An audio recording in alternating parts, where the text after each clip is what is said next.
Hi everyone, this is our second part to our bite-sized algebra, substituting, solving and simplifying. So in this part we're going to be mainly looking at simplifying certain expressions.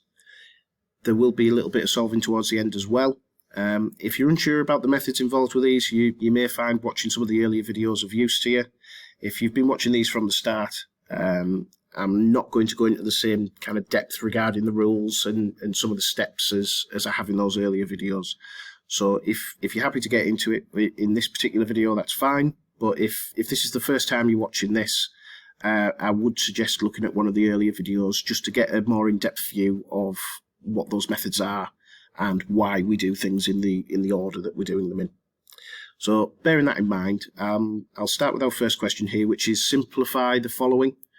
So simplify, typically we're just collecting like terms together. Once we've got our like terms together, we can simplify that down a little bit further afterwards. But by and large, the main thing you're looking for to begin with is to just group together those like terms. So in this case, we've got 3x plus 2x minus x. So all we're collecting together is all of these x's and just seeing how many we've got. So this, when they're all one letter like this, it's relatively straightforward when it's just a straight addition and subtraction. So we're just saying 3x plus 2x would give us 5x, and then 5x minus x. So that an x on its own like this is the same as saying 1x. We don't actually take the x away. So our answer would end up being 4x. So just to clarify that, I'll just write it underneath for you. So we're saying 3x plus 2x equals 5x, and then we minus x, which is the same as saying minus 1x. Okay? You just don't write that in algebra. So that then takes us down to 4x. Nice and straightforward, that one. I have seen a couple of people kind of taking the x away and ending up with just 5. Just writing a 5 there, that's a mistake. Make sure you don't fall into that trap of, 5x minus x means I can just delete that letter off. You can't do that. It's 1x is what it's talking about. So just bear that in mind. Next question here is we've got a mixture here of x's and y's. So you can't group x and y's together. So we'll have to do the x's first and then we'll look at the y's after. So just dropping down a level here. So let's focus on our x's first. So we've got 5x minus 2x. So 5x minus 2x. That gives us 3x. And we've also got, in our y's here, we've got 3y plus 4y. So plus 4y. Plus 4y equals 7y. So once we've got those two together, we can then drop them back into one expression. So we've basically got 3x plus 7y at this point.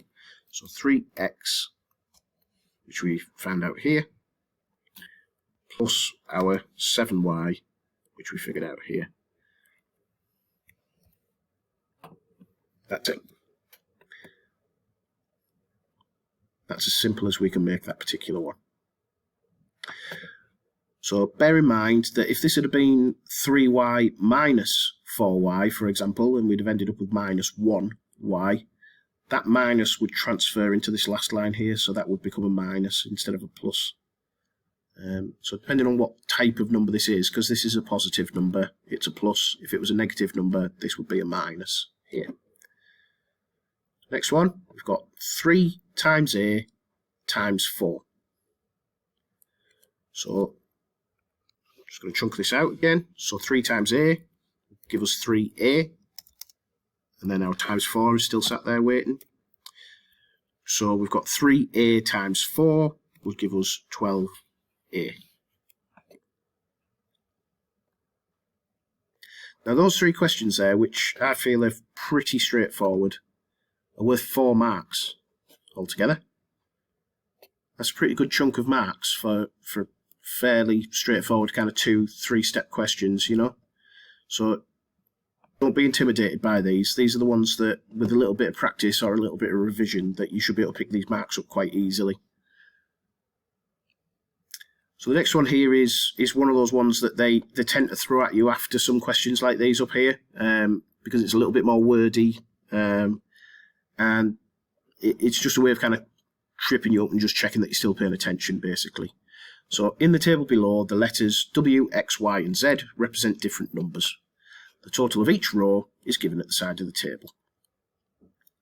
Now you might have seen these, or a similar version of these, on social media. So particularly on kind of Facebook, you tend to get a lot of these show up where it'll have kind of 4 pictures of ice creams, and then it'll have 2 pictures of an ice cream plus 2 pizzas equaling a certain number. You tend to get those little riddle things popping up on different social media platforms. This is essentially what they're based on, is this kind of question here. So what we need to do is just go step by step. So it's asking us to find the values of W, X, Y, and Z. So what we need to do is we just basically need to group each of these terms together and put them alongside the number that we've been given. So we're going to be doing that by row, basically. So we're going to do this row first. So we're going to group this together. So we've got 1 W, 2 Ws, 3 Ws, 4 Ws. So 4W equals 24. So we know that W must equal 24 divided by 4, because 4W to get to 1W, we just divide by 4. 24, if we divide that by 4 as well, we'll come out with 6.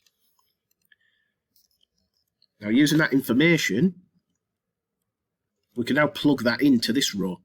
So we know that these W's are worth 6. So we've got 2 of those. So 2 6s are 12. So I'm going to say 12 plus 2x equals 28.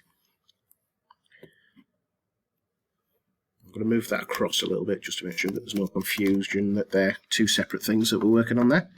So 12 plus 2x equals 28.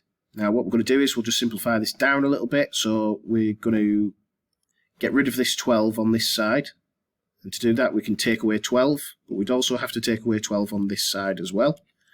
So just move that along a little bit. And what that would become is 2x equals 16, because it's 28, take away the 12. And then what we can do is we can simplify that further to find our x. So x equals half as much. So 2x divided by 2 would give us 1x. 16 divided by 2 would give us 8. So now we have a value for w. We know it's 6. We've got a value for x. We know it's 8. So what we do is we can use that information, just put a bit of a space in there again, for this next line. So we know w, we've got 2 w's, so that's 12. We've got an x, so 12 plus what we just found for x, which is 8. And then plus y equals 25. And then what we're going to be looking at after that is, similar to before, we're just trying to get rid of these numbers on the left-hand side of this equation here. So to get rid of the 12 and get rid of the 8, we can just add 20, because both of those added together comes to 20. If we took 20 away from this side, and we take 20 away from this side, it'll still balance. So what we'd essentially end up with is y equals 5. Because we've taken 20 away from here, we've taken 20 away from here, y equals 5. So now we know what w is, we know what x is, we know what y is. And using that information, we can do our final step. And our final step's just going to be w, x, y, z gives us 23. So we know w is 6, 6 plus 8 plus 5 plus z equals, I've gone 1 too far there. Just give ourselves a little space just to try and keep everything looking the same. equals 23. Line these up a little bit so we don't get too lost. So to balance this equation out, we've got 6 plus 8 plus 5. So 6 plus 8 is 14. Plus 5 is 19. So we've got 19 plus z equals 23. So if we were wanting to get z on its own,